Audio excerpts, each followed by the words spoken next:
अत्यंत निद्रा, ये सोने के सुख में नहीं जीवन बर्बाद करना चाहिए। एक नियत समय रखो सोने का, अभ्यास कर लोगे बिल्कुल बिना अलार्म बजे आपकी नींद खत्म हो जाएगी। अभ्यास अभ्यास बहुत बड़ी सामर्थ्य है, बहुत बड़ी। अगर नींद लेने का आपने अभ्यास बना लिया है तो यह आपके जीवन को नष्ट करने का बहुत बड़ा साधन बन गया। कुछ लोगों को सोने में सुख मिलता है कि सोते रहो। भैया कमाने आए हो, बड़ी मुश्किल से पास बना है इस भारत भूमि में तुम्हारे जन्म हुआ, मनुष्य योनि में, कुछ दिन के बाद ये सब खींच लिया जाएगा। सोने में समय क्यों बर्बाद कर रहे हो? कमाओ, सत आचरण करो, समाज को सुख पहुंचाओ, नाम जप करो, बड़े बुजुर्गों को सुख पहुंचाओ, किसी को दुख ना पहुंचाओ। ये कमाई कर लो।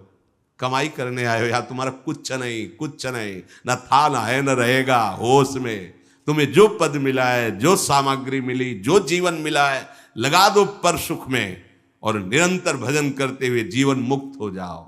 क्योंकि स्वसुख में पाप बने हैं तो तत्सुख में समस्त पापों पर विजय प्राप्त कर लो। पर समझ नहीं आता। हर समय हमें सावधान रहना है। एक समय नींद को देना है, उचित दे लो, क्योंकि आप साधक हो, उचित दे लो। इसके बाद इससे शत्रु की तरह बर्ताव करो। अभ्यास बहुत बड़ी ताकत है, बहुत बड़ी ताकत। ये कोई सिद्धि नहीं, अभ्यास। आपने यदि अभ्यास किया है, नींद का आदर किया है, तो आप ऐसे भी हैं। साधकों के सामने ही बताया था उन्होंने कि मुझे बस भोजन पवा दो तो मैं सो जाऊंगा, फिर भोजन पाऊंगा, फिर सो जाऊंगा। मेरा अभ्यास इतना दृढ़ है। वह धन्य है आपका जीवन जो ऐसा अभ्यास सिद्ध कर लिया है। अरे बर्बाद करने के लिए सोना थोड़ी है। तो यहां कह रहे हैं अति निद्रा, उचित निद्रा आवश्यक है। जब तक शरीर भाव में साधना हो रही तो जरूरी है। और ईर्ष्या, दूसरे की बढ़ोतरी देखकर जो ईर्ष्या होती है, जो जलन होती है, ये उपासक को उपासना में बढ़ने नहीं देती। इसको संभालिए। एक ही उपाय है, जिस पे ईर्ष्या हो भगवत भाव कर लो। प्रभु मैं आपको जान नहीं पा रहा हूं, फिर भी मेरे अंदर में आपके प्रति, आपके ही प्रति है, क्योंकि आप ही हैं ना। प्रभु मेरा सुधार कर दो, बहुत जल्दी सुधार हो जाएगा। मोह, भले परिवार में रह रहे हो, पर इतनी तो बात समझ लो, ना वो तुम्हारे हैं ना तुम उनके हो। ये तुम्हें समझ में भले ना हो, पर डाल लो। सुत बनितादि जान स्वार्थ रत, ना करू नेह सभी ते, अंत ही तो ही तजेंगे पामर, तू न तजय बहीते। जैसे आप स्टेशन में होते हो तो किसी से मोह थोड़ी करते हो। बैठे हैं सब आसपास, कोई चाय पी रहा है, कोई हंसी मजाक कर रहा है, बातें कर रहे हैं, सब मिलान हो रहा है। गाड़ी आई, किसी से कोई मतलब नहीं, अपनी गाड़ी में। ऐसे ही जैसे प्याऊ में हम खड़े हैं, भीड़ है, पानी पिया, चल दिया। ऐसे ही आपको समय मिला है 70 वर्ष, 80 वर्ष, 100 वर्ष, उन जनों के बीच में रहकर अपनी गाड़ी का इंतजार करो और भगवत प्राप्ति करके अपने परम धाम जाओ। पर अगर नहीं समझ पाए तो ये माया ऐसा लगती, मेरा पुत्र, मेरी पत्नी, मेरा परिवार, मैं, पूरा समय चला जाता है। फिर जिनको तुमने मैं करके अब वो अंतिम समय दिखाई देता है, कोई अपना नहीं, कोई अपना नहीं। अभी मतलब आप तो अपने ही घेरे में हैं, जैसे अपने लोग भ्रमण किए तो देखा है, रो रहे हैं, उनके परिवार वाले उनसे बात भी नहीं करते। अवस्था ऐसी है कि डंडा के सहारे 2-4 कदम चल सकते हैं। वस्त्र मल से कौन साफ करे उनका। ऐसी, ये नहीं कि वो किसी एक की बात हो, ये स्वार्थी संसार कोई किसी का नहीं। तो हम ये नहीं कहते कि भाग जाओ, हम ये कहते उन्हीं के बीच में रहकर उनके हृदय में विराजमान प्रभु से अनुराग करो, ना कि देह से। देह एक सीमित समय वाला है, तुम्हारा भी और उनका भी छूटेगा। भगवत भाव करके खूब प्रेम करो, खूब सेवा सबकी करो। भगवत भाव विहीन आसक्ति तुम्हारे पतन का कारण बन जाएगी, जिसे मोह कहते हैं। मोह सकल व्याधिन कर मूला, ये मूल है, ये बहुत दुख देने वाला है। तृष्णा, भोगे हुए भोग को बार बार भोगने की इच्छा का नाम तृष्णा। ये डाइन है, इसे शास्त्रों में कहा गया है, ये डाइन है, कभी आघाती नहीं है। ये तृष्णा रूपी डाइन सबके हृदय में बैठी है। हर भोग को बहुत बार भोगा फिर भी भोगने की चाह, इसी का नाम तृष्णा है। और कायरता, जो नहीं होना चाहिए उसमें बहुत उत्साहित है, जो करना चाहिए, जो होना चाहिए उसमें, उसे कायरता कहते हैं। ये कायरता साधक में अगर है तो परमार्थ विहीन कर देगी। दूसरों के गुणों में दोष देखना और निंदा करना, द्वादशैते महादोषा, ये महान दोष है। धृतराष्ट्र जी से कह रहे सनत सुजात जी, इन्हीं दोषों के कारण हृदय में बैठे हुए भगवान का साक्षात्कार नहीं होता। ये प्राणों का नाश करने वाले, ये प्रज्ञा का नाश करने वाले, ज्ञान नेत्रों को ये ढक देने वाले दोष हैं।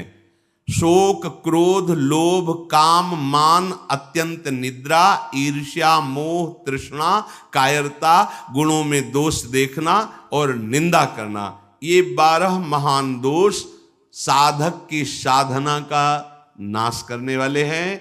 भगवत अनुभव इन्हीं के कारण नहीं हो पाता। भगवान हृदय में है पर हमें अनुभव क्यों नहीं होता? इन 12 दोषों के कारण।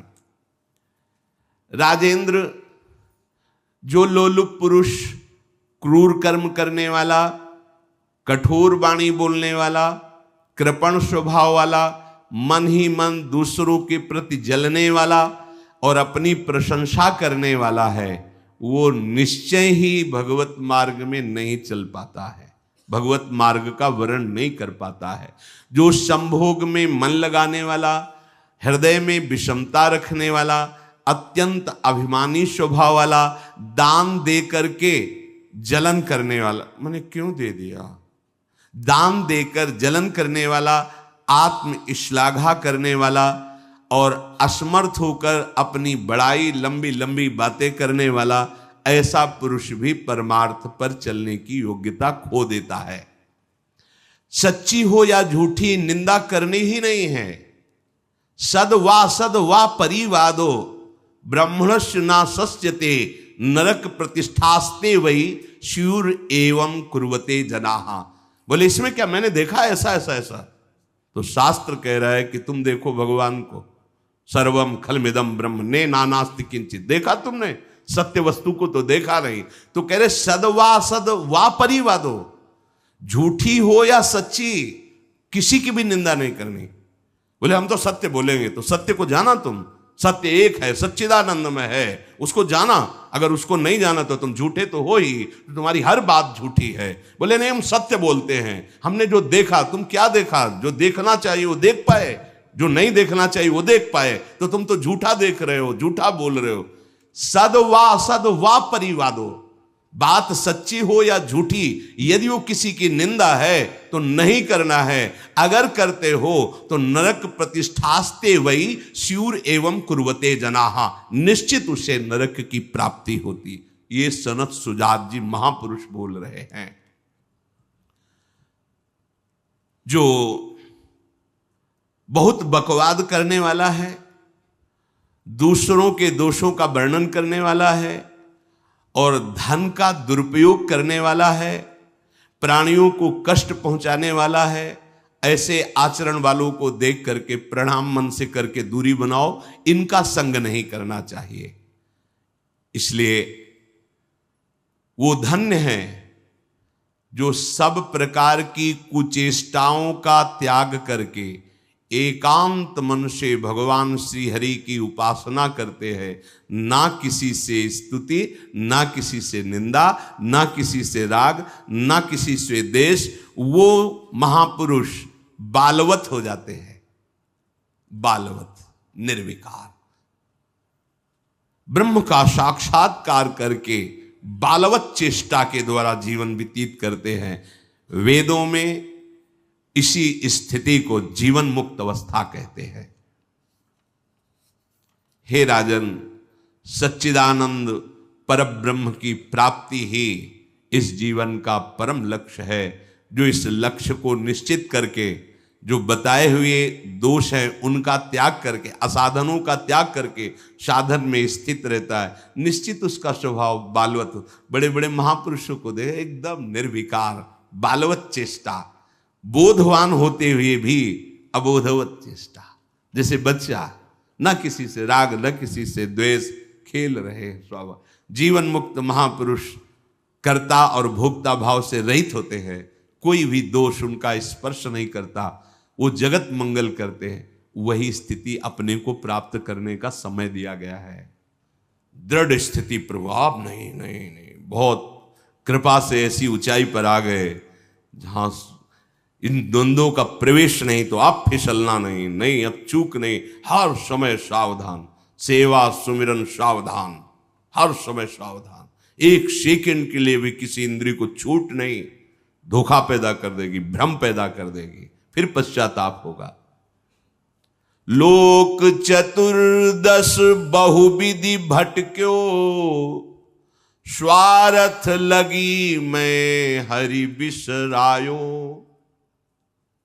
14 भुवनों में स्मृति जागृत है, जो भगवत साक्षात्कार करने की स्थिति है, उसमें ऐसी स्मृति सब जैसे काकभूषण जी कह रहे, मुझे सब कल्पों का याद है। जिस समय अंतिम समय होता है जीव का,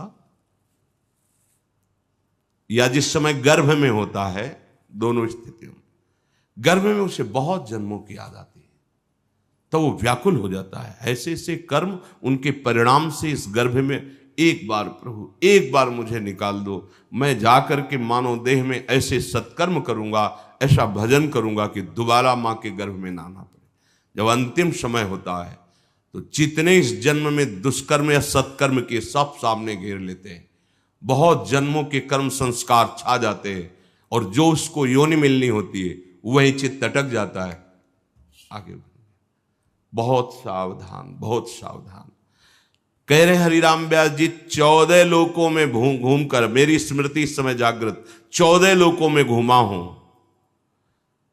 हर जगह सुख भोग की लालसा में हरि का विस्मरण ही होता रहा। हरि का स्मरण कब होता है अखंड? जब लौकिक सुखों की भोगों की चाह खत्म हो जाती है। होगी कैसे? भगवान नाम जप से। हरि का विस्मरण कब होता है? जब किसी भी भोग में महत्व करके भोग रहे होगे, उस समय हरि, और अगर हरि स्मरण है तो उसमें सुख नहीं मिल सकता, क्योंकि सत्य प्रकाश तुम्हारे साथ है। इसीलिए बड़े भाग्यशाली जन हैं जो रात दिन नाम का पहरा बैठा लिए हैं। रात दिन नाम, उठे बैठे चले फिरे खाए पिए सब क्रियाएं हो रही, पर भगवत स्मरण परायण, बड़े महत भाग्यशाली। ये जो लोग कहते हैं ना, अरे नाम में रुचि नहीं हो रही, नाम चल नहीं रहा, भाई सिद्ध तो नहीं हो गए ना। रुचि तो भोगों में है, अब नाम अरुचि पैदा करेगा भोगों में, फिर नाम में जब रुचि आएगी तो नामी का रूप झलकेगा। धैर्य पूर्वक जपिए। 14 भुवनों में घूम आया, इसी स्वार्थ ने सुख भोग की लालसा ने हरि विस्मरण कराया, हरि बिसरायो। करोड़ों ऐसे अपराध किए जन्म जन्मांतरों में, जिन्हें ब्रह्म हत्या कहते हैं, पंच महापाप कहे गए हैं। कैसी बुद्धि मलिन हो गई है कि इन पंच महापापों को हम मनोरंजन समझते हैं, सुख का साधन समझते हैं। मदिरा पीना, पर स्त्री गमन करना, द्वित कीड़ा, हिंसा, स्वर्ण चोरी, ये 5 महापाप कहे। बोले हम तो हिंसा नहीं करते, अगर मांस खाते हो तो हिंसक ही हो, वही दंड मिलेगा जो हिंसा करने वाले को मिला है। वैसे जैसे कोई गौ हत्या करता है और आप मांस खाते हैं, तो बिल्कुल वही हत्या आपको प्रताड़ित करेगी, आपको जलाएगी, आपका नाश करेगी। कोटि गाय ब्राह्मण मारे को ताप पाप उपजायो। ब्रह्म हत्या जैसा पाप लगता है। देखो कैसी मलिनता है। इसको हम आनंद समझते हैं, मनोरंजन समझते हैं। यह है भारी विपत्ति संपत्ति की। बहुत बहुत सावधान। यह ऐसा धुआं उठा है कलिकाल का, मलिनता का, कि पापाचरण में रति है। जैसे निष्ठावान धर्मात्मा पुरुष धर्म से विचलित नहीं हो सकता, ऐसे ही हम अधर्म निष्ठा वाले बन रहे हैं। स्वागत में तो मदिरा ही प्रधान हो रही। कैसा कैसा बुद्धि काम नहीं कर रही। कैसे मंगल होगा, कैसे सुख होगा, जिसे शास्त्र के रचयिता भगवान स्वयं श्री कृष्ण द्वैपायन व्यास देव जी वो कह रहे हैं ये पंच महापाप है, ये ब्रह्म हत्या के समान है। कैसा कैसा मनोरंजन। मित्र मिले, क्या स्वागत में मदिरा रखी जाए, और बहुत भाई धनी है, ऐश्वर्यवान, तो मांस भक्षण और व्यभिचार, मनोरंजन के लिए द्वैत कीड़ा, दूसरों का धन अपहरण करना, हिंसा करना स्वभाव। क्या हो रहा है? बोले पाप ताप उपजायो, भारी ताप। कल जो है किसी को पूरी चमड़ी सड़ रही है, पूरी चमड़ी, चिल्ला रहे, पूरी चमड़ी उधेल रही, खून रक्त ऐसे मक्खियां भिन भिना रही। क्या हुआ? कर्म बिगड़ गया, मानव देह मिली, जीना मुश्किल है, प्रतिपल आह। अब जब तक जिए तब तक वो चीखता रहेगा। अर्थ नहीं है औषधि के लिए, कोई पास नहीं जा रहा है। कैसे आप समझो, जब कर्म अपना दंड देना प्रारंभ करेगा तो कोई तुम्हारी रक्षा नहीं कर पाएगा। बात समझो। हरिराम व्यास जी कह रहे हैं, कोटि गाय ब्राह्मण मारे को ताप पाप उपजायो। आप देश विदेश घूम रहे, आप मांस भक्षण कर रहे हैं, क्या आपको ये जानकारी है कि विधर्मियों ने तलवार की नोक पर उसको पवाने की चेष्टा करते थे तो गर्दन कटवा लेते थे जन, पर उसको कभी जवान पे नहीं रखा, ऐसे चीर दिए गए, स्वीकार कर लिया, पर उन्होंने उसको रख। आज तुम पैसे देके खाते हो, तुम जानकारी करते हो कि जो तुम देश विदेश ऐसे घूम रहे हो, गर्दन उतरवाना स्वीकार कर लिया पर चखा नहीं। आज तुम्हारी बुद्धि इतनी भ्रष्ट है कि तुम पैसा देकर उसे खाते हो और अपने को मनुष्य कहते हो, अपने को जो जो भी नाम दो कि हम ये सनातनी, हम ये धर्म में चलने वाले। आप क्या, सनातन भगवान का नाम है, भगवान का नाम सनातन है। तुम भगवान के हो तो भगवान की आज्ञा का पालन करो। तुम्हारे लिए जो बना हुआ आहार है उसे आप पाओ, धर्म पूर्वक चलो। महापाप हम हर्षित होकर करते हैं, बातें बड़ी बड़ी ज्ञान वैराग्य बड़ी उन्नति की बातें करते हैं, और हमारे आचरण कैसे होते हैं। सुधार करो भाई, सुधार कर लो। अगर आपको ये मानव देह मिला है तो संभाल कर लो, नहीं कितनी योनियों में भटकना पड़ेगा अभी पता नहीं। अज्ञान के कारण लगता है देख लेंगे, कुछ नहीं। सावधान हो जाओ। यदि आप जिस पशु का मांस खाते हैं उसी पशु की हत्या का आपको पूर्ण दंड मिलेगा। यानी मैं खरीद लाता हूं, मैं कोई हत्या तो नहीं करता, लेकिन आप पा रहे हैं ना, वही पाप आपको लगेगा। वही कर्ता प्रेरक अनुमोदन। आगे कह रहे, कबहू स्वपचु शरीर धर्यो मैं, चोरी बल उदर बढ़ायो, कबहू कविद्या बाद स्वाद लगी, ब्राह्मण हुए पुजवायो, हरि बिनु छीन ना कहूं सुख पायो। कभी नीच प्रवृत्ति धारण करके, नीच योनि में जन्म लेकर के नाना प्रकार की चोरी कपट छल, बस कैसे पेट भरे। कभी बहुत विद्वान होकर के विद्या के अभिमान में तर्क विवाद करते, प्रकांड पंडित थे, ये जहां भी जाते थे विजयश्री विद्वता से प्राप्त करते थे। तर्क जिह्वा में ऐसी प्रवीणता थी, कोई इनके सामने टिकता नहीं था।